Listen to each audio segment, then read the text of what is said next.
So welcome everybody back to the Brand Design Masters podcast. I'm really excited because I'm here today with a good friend, Brigette Callahan. And Brigette is a slide presentation designer and strategist with over 30 years of experience creating compelling presentations. And she's worked with some of the biggest names in the business: Xerox, Acura, Samsung, PayPal. And she's super passionate about helping speakers create slides that engage and inspire their audience and turn them into raving fans. And with that, I'd like to welcome Brigette. Hi, Philip. It's good to see you. Good to see you too. Well, I'm really excited to talk to you because as I was saying, I don't know a lot of people who really specialize in what you specialize in. And I'd really love to understand kind of where that came from. But first of all, why don't you just introduce yourself and let people know a little bit more about who you are? Well, I'm an artist, right? I knew I wanted to be an artist when I was a zygote. That's what I tell people. Because even when I was a kid, I was drawing, and my mom really fostered it for me. And I knew I wanted to be an artist growing up. And my stepfather told me one day, he says, "You'll never make money as an artist."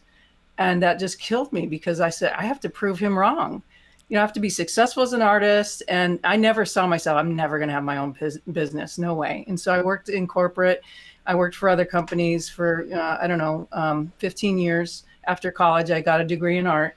And then I realized, you know what? I was freelancing. I was like, well, let's make it a legit business. And so I've had my graphic design business since 1999. And we never looked back. You know, we kept making more money year after year. And it's like, I love doing this. And I love surrounding myself with artists that work with me that love what they do too. And it's like, wow, you can make money doing art. So it's like, sorry, Dad, but I got to figure it out. Successful. I figured it out. Right. So back in 1999, I mean, that's like early digital years. So how did you go about kind of marketing and promoting yourself back then? How did people become aware of Brigette Callahan? Well, it was all word of mouth. I mean, for me, when people knew how passionate I was with the work and how diligent I was, we were expert at production, so printers used to rave about the work we delivered because they never had problems with printing it. And we worked in large format graphics too. I worked for a company for 6 years that wrote software for the sign making industry. And it was just when they started doing color printing. And our company was number 3 when I started. And within 6 months, we were number 1 in the world. And we were one of the first to take a semi-truck and wrap it in graphics. And we used that as our trade show booth. So we would go to the trade shows with this semi-truck driving with all these colorful graphics around it. And it took 23 days just to print the panels because that's how slow the rips were then. Yeah. That's amazing. That is totally amazing. It'd be hard to find out that you got a color wrong. You were like 14 days into the print and you're like, oh man, the Pantone doesn't match. Oh, well, we weren't that critical. I mean, it was a illustration of people at work. And one of our artists was the illustrator for it. And he did a great job. He was kind of emulating how does the sign industry create color graphics and kind of going through the process of creating art. It was a lot of fun. And it printed really good. I mean, sure, there was a lot of prints that we threw away, but and then I got to go with them to Florida because we printed all these in California. And then I got to go to Florida because they had a specialist that wrapped the semi-truck. And so I videotaped him wrapping it. And we created a digital CD back then as our marketing material. So we didn't hand out folders at the trade shows. We handed out a CD. CD, wow. High tech. Yeah. It's like the precursor to the USB drive. So how does one, tell us about that pathway you went from working in corporate to actually ending up being a presentation specialist. Was that kind of a direct jump, or were there kind of some jogs in the path? Yeah, it was like my first job out of college. I got hired within 2 weeks of graduating, which was unheard of for most people. And I got hired to assistant art director because she was pregnant and she was going to leave in 6 months just to go have a baby. And then she was coming back. So I was replacing her. I remember she got really threatened and she said, "I'm coming back. This is my job." And I'm like, of course, that's the agreement, right? But they loved me so much, they kept me on. And so she and I worked together and became great friends for 2 years, working for an automotive aftermarket, all male dominated, all these scantily clad women caressing wheels. This is back. And we're like, well, we got to change this look. So I learned the ropes of graphic design because my training was in fine art, printmaking. And I knew I wasn't going to make it as a fine artist. I knew that. I knew I was going to make it in commercial art, but the school I chose didn't have the commercial art training. So all the commercial stuff was learned on the job. And, my art training comes into play all the time, like, creative white space, and then learning the fonts and all that kind of stuff. So then I moved to San Diego after 2 years and got a job working for a multimedia company. And I had no idea what they do. I was just assisting the art director, and he was kind of this eclectic Hollywood type guy, right? And one of the first assignments he gave me was he handed me a globe, and he says, you want to paint all the water white and all the land black. And I'm like, huh? He's like, water black, water, whatever, right? And I said, just go do it and bring it back Monday. And so it was in the days of MTV just coming out. So I just sat and watched MTV all weekend and painted this globe. I came back Monday and he says, did you paint the globe? And I said, yeah, here it is. Perfect. Great. Walk this down and give it to the photo studio. And I'm like, you have a photo studio here? So I go down there, hand it to the photographer, and he puts it on a spindle, let's see, and then the globe. And he rotated it 12 times and took 12 still images. And back then it was called multi-image. So basically it was two 35 millimeter slides next to each other, and then a third one overlapping with panos, with blends. So that would create the panoramic view.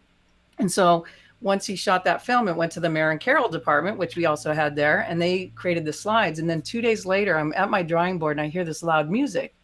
And I'm like, what's that? And he says, oh, they're programming the show for NCR. Why don't you go watch? I'm like, where do I go? And he says, the theater. I was like, you have a theater? Talk about learning on the job. Theater. Yeah. Right. And this guy's programming on this ones and twos computer, because you think of a projector. A projector takes a slide is 2 seconds to cycle. So they had 36 projectors projected on the screen, all aligned and everything. And so 2 seconds, when you think of 36 projectors, you can create animation. And so the music welled up, the lights were dark. All of a sudden the color kind of slowed up, and then the globe was just rotating slowly, and it was blue and green. It was like, oh, I feel like I'm at Disneyland, and I painted that. So I was hooked. After that. So the show business aspect of it kind of got you hooked into the presentation piece. Well, I spent 4 years in Hollywood when I was a teenager. My parents lived in Hollywood. So being around that and having people making movies down the street from you and going to, school with famous people, but we weren't born in Hollywood. I was born in Southern California, but we didn't, weren't there the whole time. So it was just like, I really liked this industry, but I felt like I wasn't good enough to be in that industry. So I'm like on the peripheries down in San Diego, right?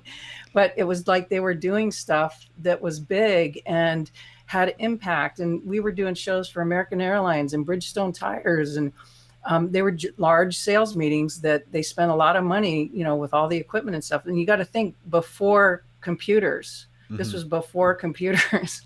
And so seeing, how we created slides, it took 3 days just to make a type change, because we had to get this type. Unless I could find one from another piece of artwork and paste it in there, we got good at that. But from there, then I moved on to other jobs in corporate that was just graphic design stuff. It wasn't slides, but there was a producer that used to we worked together, and he would hire me to say, can you design some slides for this client? And then slowly we moved into the computer realm.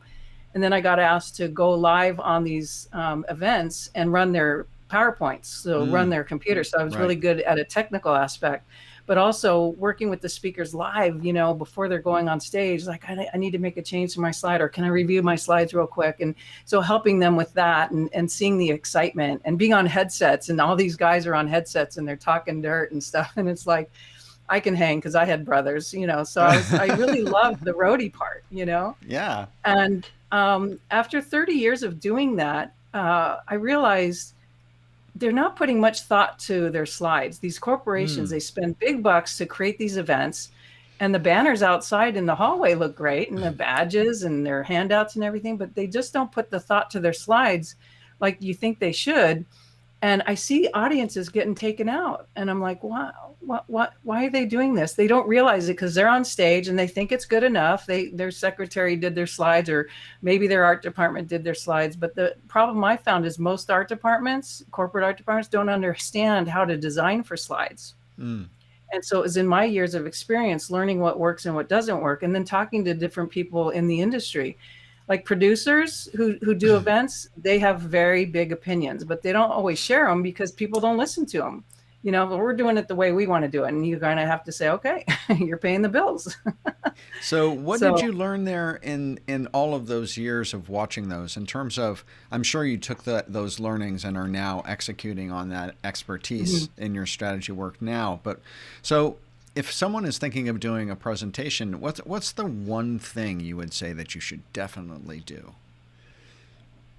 What's the most important part? sit in the audience's chair and realize, what are they going to hear from you? Mm. And what do you want them to remember and take away with? So I think most speakers, it's hard for them to get in the audience's chair and see yourself presenting. And so I act like that audience. When I work with the speakers, I tell them, I says, I want you to know, I don't care about you. I care about your audience. And they go, oh, that's interesting, because I want them to show their best and be their best and present their best so that the audience can consume it and walk away. So when we start a conversation, it's like, well, what's the outcome you want from this talk? Mm-hmm. Whether it's a speak to sell or a speak to motivate or something else, a lot of times they don't get present to what results do you want to happen after the talk, a week later from the talk, 2 weeks later. And so we'll work on that. And then we close the gap. So once we have the outcome, well, you're going to stand up on stage, you're going to say all this stuff, but how do you want them to react? How do you want them to emote? And what results do you want them to produce? And then we want to seed through the talk. You're really good at seeding, by the way. I've seen you talk before, but I think a lot of people don't understand what seeding is. It's really basically kind of closing that gap to that final outcome. Right. So what you do with slides is obviously really closely enmeshed with the actual copy of what they're saying, what they're speaking about. Do you get involved in that at all, or how does that piece of it kind of interlace with the strategy part of presentation slides? Like the script writing? Yeah. How does script writing kind of affect what you're doing in your slide work? Oh, big time. I mean, if they hire a script writer, I love working with script writers because they know the business. I myself am not a script writer. Can I edit text? Yeah. Can I say, maybe you should say this or that? Of course, we're all critics, right? But us creatives, yes, we are. But when I'm working with a script writer, they know what to do. It's kind of like I tell people, they sit down and they start their slides, and that's how they start their talk. And it's like, you know what? When they created a Hollywood movie, they didn't just turn on the camera and throw an actor in front and start filming. They started with something else. And what was it? It was an idea. And then they had to sell the idea to the producers, and then they had to create a script. And then from the script, we create storyboards. And the storyboards, I tell people, you want to create storyboards before you go to PowerPoint, or start creating your slides. Kind of what visual ideas do you want to match up with? And I'm creating a new free offer. I don't have it ready yet, but it's a storyboard.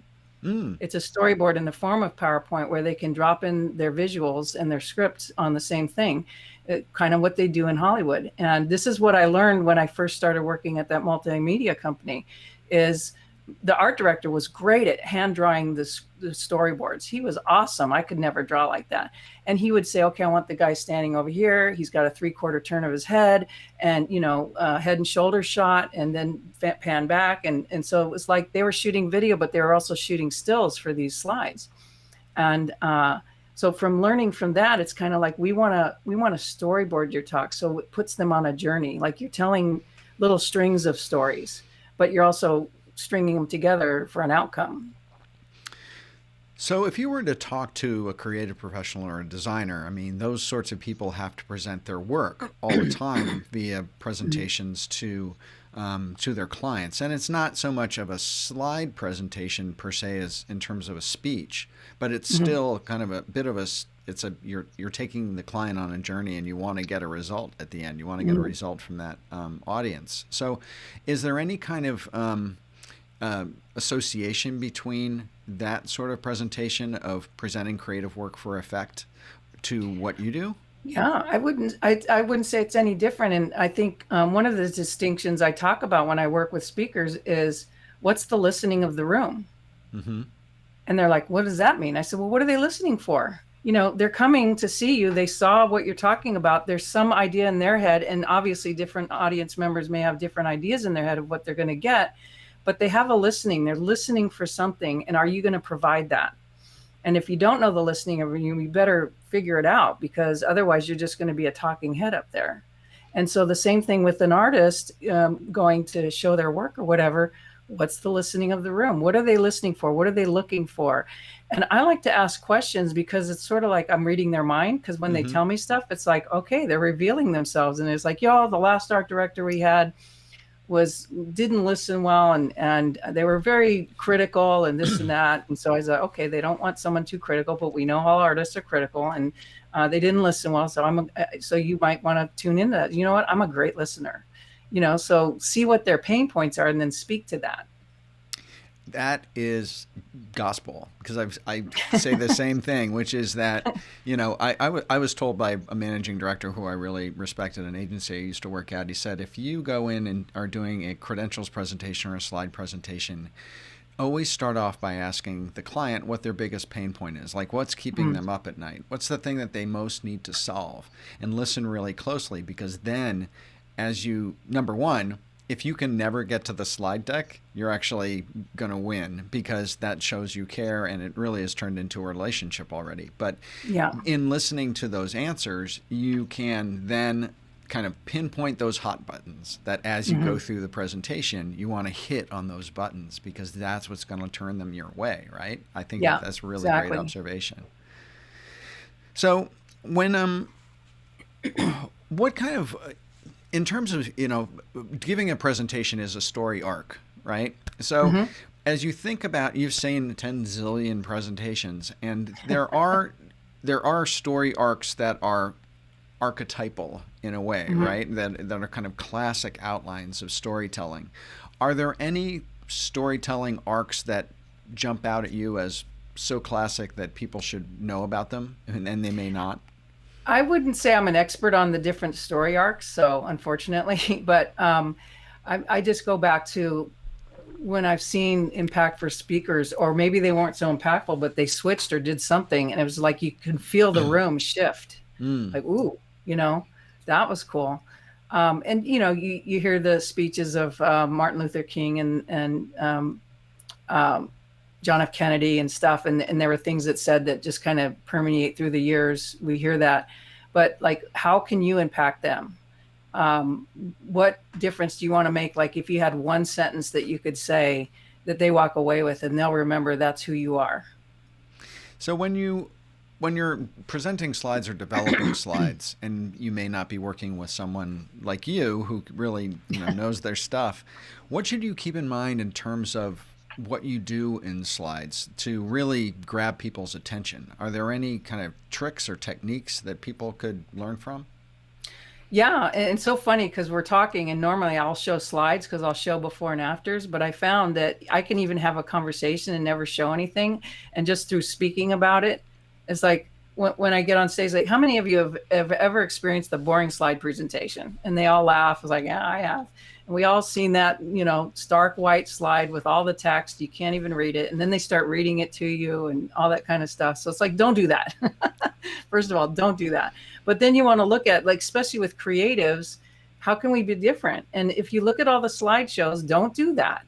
What could be different? And I have one story that I love. I was at a graphic design conference, and the creative director from Hallmark Cards was there, and he was speaking at lunch, and it was in a cafeteria. So he wasn't on stage. He had a little chair next to a wall, and we were all same level. And he had 12 cards pasted to behind the wall, and they all had numbers in the corner, 1 through 12. And they had little drawings, but we're so far away we can't really see. And so he started his talk. He said, pick a number between 1 and 12. Someone said 7. And he goes in and picks the cards. Oh, yeah, I remember that. And he might show the drawing, but it really didn't matter. That strung his story. So that sparked a story of like, oh, I worked with this artist or I did this or that. And so we, as the audience, got to pick the order, like pick a number. And so I stole that idea because my favorite quote in the world is Picasso. He said, good artists borrow, great artists steal. So I'm going to steal that idea. And I had to give a presentation like a month later at the company I worked for, that sign making company. And they wanted me to go back east and speak to the group there, because that was the bigger part of the company, and they had all the programmers. And they That's loved the way audience. I ran my art department. They loved the way I ran. Programmers. Yeah. Well, I had an art department of 8 people. I was running the department, and we grew from 25 people to 300 or 150. And Wow. So my department was me, and then it grew to like 9 people. So he said, you really know how to run a department. I want you to run the engineering. I was like, absolutely not. I'm not doing that. And we're both like herding cats. So why would I go there? Yeah.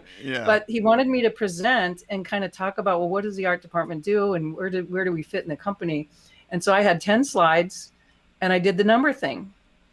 And I said, okay, pick a number between 1 and 10, 8. And so that I go to the thing and hit 8, enter. Because on PowerPoint, if you are in show mode, you hit the number and hit enter, it'll go to there. So if you're going to slide 23, 2, 3, enter. And it was magical because they never seen that. And all I had was like an image, and I just told a story. So what could be different that really has you stand out, but lets you tell your story in a creative way, but it gets your point across, and they're like never going to forget you. So you think that way. And I call it the Hollywood effect, right? Yeah. The wow factor. And they're writing their own story because they're choosing the narrative arc themselves. And I think that's great. And because, when people present, there's always the classic, like they ask a few questions and they get people to stand up, or they get them to raise their hands just to show, seed this engagement. But that's a really unique kind of way to establish, power and engagement at the same time, for them to feel a sense of power in driving, getting behind the driver's wheel of the presentation. When they feel like they created it, right? So you're, as an audience member, you're the creator of the outcome. And really that's what it is, because you're the creator of your own life, right? So slide presentations are, to a certain extent, you are marketing to an audience, right? You're trying to lead them in a journey. Let's talk about your marketing of your brand a little bit. How have you built your brand? How do people know about Brigette Callahan? How do you go about showing up so people are aware of you? Well, that's an interesting story too, because I've been in marketing all my life, but I never knew how to market myself. And so I was turned on to Lisa Sasevich in 2016, and she has the Speak to Sell model. She teaches Speak to Sell, which is the program, and it was a year-long mastermind, and there was about 180 people in that mastermind, so it was not a small mastermind. And I actually stayed for 2 years because I learned the basic model, but then I was rubbing elbows with these other people who were using her model, and they're all speaking to sell, and they need slides, so it was a great way to kind of get there. But then I realized too, I'm not speaking on stage. I work behind the curtain. I would never be on stage. And I'm at a thing that teaches you how to speak. And I was like, I guess I have to speak. So I was the reluctant speaker. And then I realized, I should probably learn this because I'm helping others do it, right? And so I started like a 10-minute talk, and slide shame to slide fame or whatever, and really just showed before and afters, and people were mesmerized. Wow. Like they were speechless because they'd never seen what a good slide looks like. So then I saw, I want to abolish the boring slide. I want to make sure that there's no audience members that suffer what I've seen them suffer through in the 30 years of working in live events. And how can I do that? And it's working with speakers so that they can really present well, and that audience is on the edge of their seat. They're leaning in, they're glad they came, and they appreciated the effort that you put in to present to them. And that helps with having some great visuals to show that. And so most people, when I have an office hours once a month, it's free, and they can come and sit for 90 minutes and ask questions, or how do I find a good image, or this and that. And we had it yesterday, and a lot of them are just coming to their looky-loos. I swear to God, they're looky-loos. They have no questions. They just want to watch. And it's like, okay, now I have to make stuff up because no one's asking questions. But it's so much fun because they're just in awe of how to do that. I have one more story too. I was Yeah, working yeah, for a cardiologist conference in San Diego, and I'd been doing that for 12 years. And most of the doctors, they just come in with their deck. There's no design there. It's their yeah. typical doctor deck. And one of the doctors from back east, high level doctor that people looked up to, he came in. We were having lunch backstage. He says, I'm speaking at 1. Can I review my slides? I think I need to make a couple changes. I said, absolutely. So I go over to the computer, I pull his slides up, and he said, well, let's go to slide 4, change this. And I'm doing it. And he's like, wow, I got to learn PowerPoint. And I just laugh because, years and years of learning the program, I'm very fast, and people are astounded at how fast I am. And then, so I took a big sigh and says, yeah, I got to learn heart surgery. That's awesome. He almost fell out of his chair. I bet he did. And Oh my at God. first, I think he was a little mad because he's not a heart surgeon. He's a cardiologist, and they don't get along. Back Oh, then, wow. they And were that's a like nuance you opposing didn't each other. know, right? I know. So I knew it. I knew it. It was like one of those digs because I learned from Oh, a little really? kid how to be sarcastic. I love it. And we became good friends. Like every year he'd come back and say, where's Bridget? I want some slide help. So So, you said PowerPoint. You're an expert in PowerPoint. I am a Keynote person. So mhm. what's the arm wrestle in your mind about Keynote and PowerPoint? I would have loved to stay in Keynote because I'm a Mac person, Yeah. but 90% of all the people that would come and ask for my help are using PowerPoint, and they're Mm, on PC and stuff. But there's a lot of Mac people that use PowerPoint too. And, PowerPoint's been around for a long time, and early stages of Power. Do you know what the program was before PowerPoint? no. It was Aldus, and it was called Persuasion. Oh, So okay. Aldus was freehand. Remember before Yes, I do Illustrator? remember freehand before Yeah, Illustrator. yeah. Yeah. So Aldus Persuasion, I think, was one of the first out of the gate. But then Adobe just stepped all over them. Not Adobe, PowerPoint, Microsoft. Yeah. And they just couldn't get some things right. PowerPoint could never get some things right. When we're working live backstage and we not have to make edits, so you have to click 5, 6, 7, 8 times, and it should just be 1 or 2 clicks. And we tell them all this, and they still haven't learned it. So PowerPoint is the bane of our existence, truly, for us people who do these live events, but it's like what's most used. And they've caught up with their animations and their reveals and stuff to kind of rival what Keynote does. Hmm. Keynote hasn't done too much development in the last few years. So, I mean, I love Keynote. It's free when you get a Mac and stuff like that. I have no problem with working in Keynote. And what I love too is if I work faster in PowerPoint, I could design the basics in PowerPoint and then port it over to Keynote or Right. port it over to Google Slides because some people like the Google Slides. So understanding how the different formats work and stuff. I mean, I've just learned all the nuances of PowerPoint. I got hired to fly to Australia, 6-day trip. They gave me business class because it was longer than 6 Yeah. hours on the Yeah. flight. And so I got to fly on an A380 in business class. That's the 2-decker plane. It was awesome. But all I was hired for was to make sure their videos played in PowerPoint. It's like they didn't want to hire a video guy. This Yeah. was like 50 people in the audience. But okay, you're hiring me because I know PowerPoint and I know how to get videos to work. And back about 10 years ago, you had to play with codecs, and all these doctors would send in these videos that just don't play on a Mac or a Mm, PC, hmm. and depending on what machine you want. So sometimes we'd have 2 machines, ready to project and see which one would play it. Was So, going to but now work. I know, right? But I just got really good at how can we, fix this. Yeah. And so that was fun. So how do you stay inspired in what you do? How do you learn, new creative techniques or new techniques in your world? Or do you have any mentors or people that you look at I or are do. inspired by? Well, one of my top mentors is Nancy Duarte, Okay. Duarte.com. She's like the queen of it all, right? And I love the work that she does. And there's others too. Gar Reynolds, I think, wrote some books on presentation and stuff. Um, and, those are like, they're putting it out there and, we should study all this, but most people don't. And so I'm kind of like being that more middle class type person. It's like, I know where you're at. I know, and I can help you. And But now, like you said, how did you get your marketing going? It's been word of mouth, but since Lisa Sachovich is like, okay, now I got to get up on stage and I got to speak. And now with the virtual, it's so much easier. And I'm meeting people and they see me talk and they're calling me and I'm getting work. I'm getting lots of work from Canada. And I was at another event. They heard what I did and they called me and said, I need your help now. I need your help now. I'm flying to Necker Island to present to Richard Branson. I need my slides now. So wait, where are they seeing you present, or they're seeing you there helping someone present? No, I was actually attending an event. It was called the Virtual Event on Virtual Events. Oh, so you're Okay? you're presenting on No, your I was an expertise. attendee. I was Oh, attending. okay.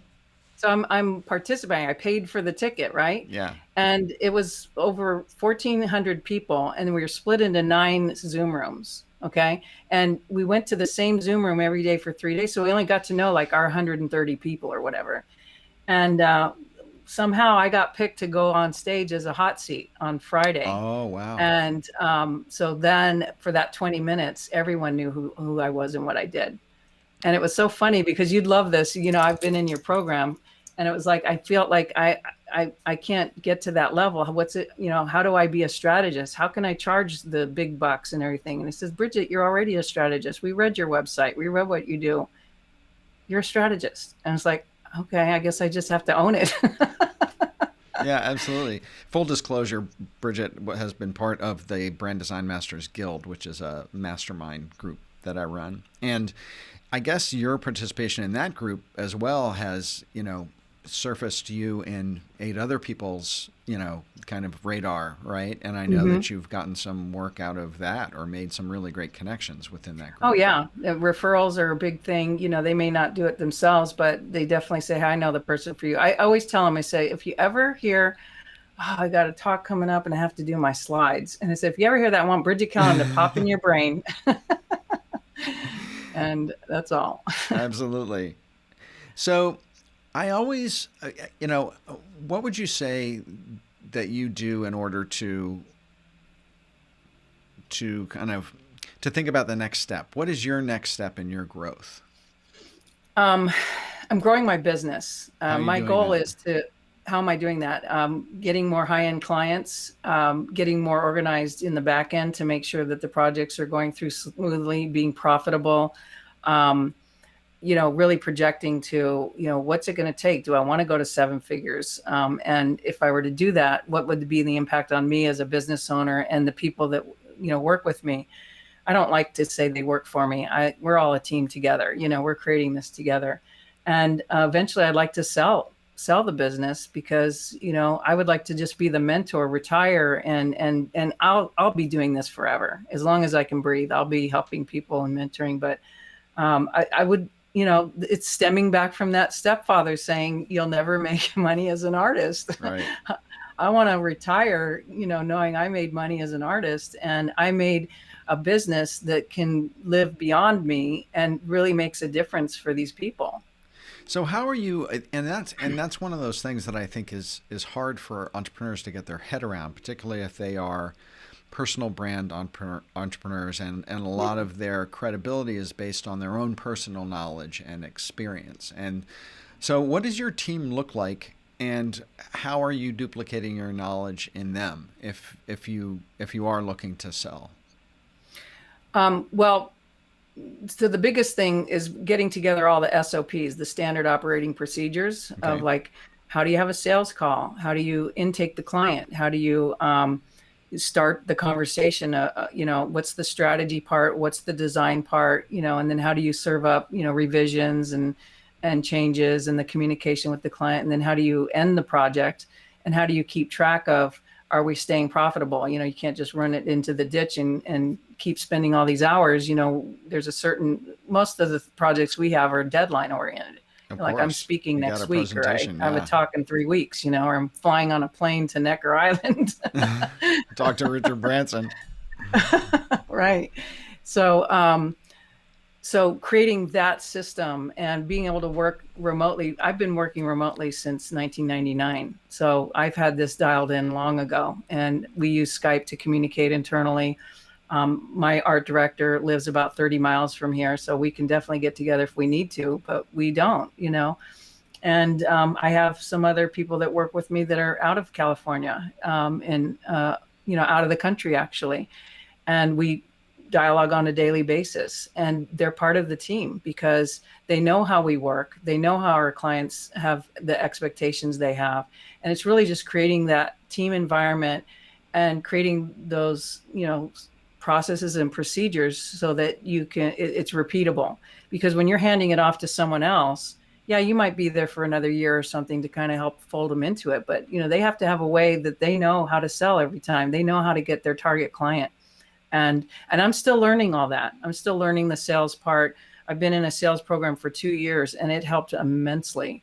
I'm closing easily 2 out of 3, 3 out of that's amazing. 4 out that's of 5. Really great. Yeah. And it's like, to me, my stepfather was a really great salesman, and there was a slickness about him that I didn't like. Oh, he's a car salesman, right? He was my stepfather. We had this contentious, but I really respect him today. He passed away, long ago, but I see now what he was teaching me and what I learned from him. And, so I said, I'm not a salesman. I'll never be a salesman. I was like, I have my own business, but I'm not a salesman. So I had to kind of get over that and see how can you sell without being salesy? We've all heard that, but it's really, I'm listening for, can I help them? Can I make a difference for them? Mm-hmm. Can I help them beyond what they can see, And that's what I love, because, meeting people like you and others, and it just enriches my life and how I can perpetrate or help pass on all this knowledge. I just love it. I mean, I stay motivated every day. So what would you attribute your, amazing 4 out of 5 close rate? Like, what is it that you're doing in sales now that you weren't doing before, do you think? Well, I think it's monetizing, getting to the figures of like, how much is it costing you to go to the speaking event? How many people in the room? What are you selling? How many have you sold in the past? Getting the dollars and the numbers together so that they can see, it's going to cost about $8,000 to work with me. $8,000, I can't afford that. They always like choke and I can't breathe now. And but when I say, okay, so you're going to speak to 50 people. What's the risk of screwing up? Yeah, right. Right. What's the ROI? You're making a sale of $20,000 a piece, right? And 50 people. And you said last time you only had 2 people sign up. Well, if you get one more person to sign up, wouldn't that pay for myself and more? And so when you talk in those terms, they can see it's like converting one more person. But one of my star students was actually in the Speak to Sell program with me, but she never saw herself as a speaker, yet she was leading a 3-day event. And she was, I'm sorry if you're listening to this, I'm not trying to throw you under the bus, but you were horrible on stage. Your whole setup not naming was just names. Horrible. I think there were about 30 people in the room. And my other client, who was also in that program, was speaking. Well, you know him, Jonathan Christian. And I helped him with the slides, and he rocked it. Everybody rushed to the back of the room and bought his product. And, she called me 2 weeks later, says, I want slides like Jonathan. And I was like, well, I can help you with that, but you've got to bring it. Yeah, so Jonathan brings it too. If anyone out there knows Jonathan Christian, yes, he totally Jonathan brings rocks. It. But she listened to me, and she was working with some other people as well. But I said, you have to practice every day. She got invited to speak to an event of 75 attendees who paid $20,000 each to be there. It's like, well, they don't have a money concern because they're real estate investors. Mm-hmm. And she was selling them on how to write their book. I can help you write your book, or I can write it for you, but this is why you need it. It's an authority piece, blah, blah, blah. And she was really good at her business. She was just scared to be on stage. And I said, well, first of all, we need to work on your slides. But then once we closed the gap on what the visuals were, and she practiced, every day she practiced, she sent me recordings. After about the 3rd one, I stopped watching. She doesn't know that, but I would spot watch. But she was learning, and it was that practice. It was that practice every day for 30 days. When she finally got on stage, she had the confidence, and she was proud. And she knew her stuff, and she knew how to connect to them. And yeah, she had to sell a $2,000 product in a 30-minute talk, which is unheard of. Mm-hmm. So they really demanded a lot of her. And I said, well, you know what? probably won't work, but let's try anyway. And so she did. She sold, I think, about 8,000 that first one, which barely covered my fee, but she got asked back. And she got asked back a month later to speak to 300 people in Canada. So we revised her slides a little bit. She practiced some more. And within 30 minutes on that stage, she made $75,000. Wow, there you go. So, That's a nice case study for you. Absolutely. So this has been awesome. A great talk. Brigette, I always end my interviews with one question, and that is, do you have a manifesto or some sort of mantra that you try to live your life by? well, I really love making a difference for people. And when you're talking with me, I'm always asking questions because I want to know what's important to you. What are you about? And how can I support you in that? Whether I give you advice or I guide you to someone or just listening. I mean, my client, the first night we got on the phone, she started crying because all these things were breaking down, and I didn't know what to do other than listen. And the next day she was like on fire. So it was just creating that vessel for listening that really helped her. So what I tell people is like, your success is by design. So I can help you design that success, but you know what? Ultimately, you're the designer of your own success. How do you want it to go? And we talk about like living into the future, but what does that mean? You have to create that future. What's out there for you that you want to close the gap on? And for me, I would love to create a business that's super successful and I can sell. And you know what? If it doesn't happen, I'm gonna, at least I did my best. I'm not giving up because it might fail. Most likely it probably failed, but you know what? I'm not banking on that. I'm banking on success, and I have a point to prove, but I also I think I have a really unique offer. And there's other people that do what I do. There's PowerPoint operators all over the place, and they do what I do, and some do better than I do, but they've never come out and told people that. And I'm now standing in front of the stage and saying, "Here, there's people like us that do what we do, and we can really help you." Well, you may not know this, but the banner text on the homepage of my website for the last 3 years has been "Success by Design." I stole it from you. You did? No, you didn't. No, I wanted you to make sure that you didn't think I stole it from you. Oh, no, that's good. Well, like Picasso said, there's no original ideas. So I obviously completely agree with you. So Brigette, where can people find you? Where's the best place to connect with you? Well, my website that shows samples and stuff is called presentationdesignexpert.com. And I have another website that's a membership site that lets people kind of look over my shoulder and see how I fix your slides and stuff. That's my office hours. And that website's called createslidesthatconvert.com. And there's a freebie there if you want to check it out. But we've got over almost 400 members now. And it's growing, and it's great because we have a following, and we're creating content for these people because they're listening and they're learning and they're making a difference for their people. So it's really exciting. That's awesome. And for anyone listening, those links will be in the show notes. So definitely go check out Brigette. She's absolutely amazing. And thank you so much for coming on and talking with us on the Brand Design Masters podcast. Thank you, Phil. It was good to see you, Philip.